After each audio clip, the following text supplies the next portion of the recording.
Man, putting the alternator back up in this Ford Focus. What a chore.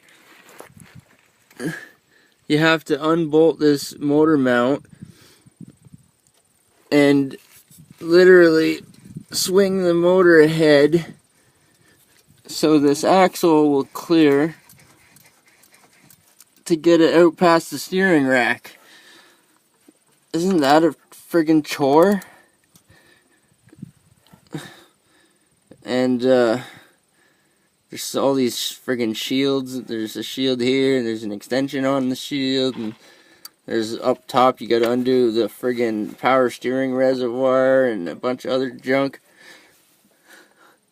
What a friggin' engineering nightmare. Who the frig engineered this crap?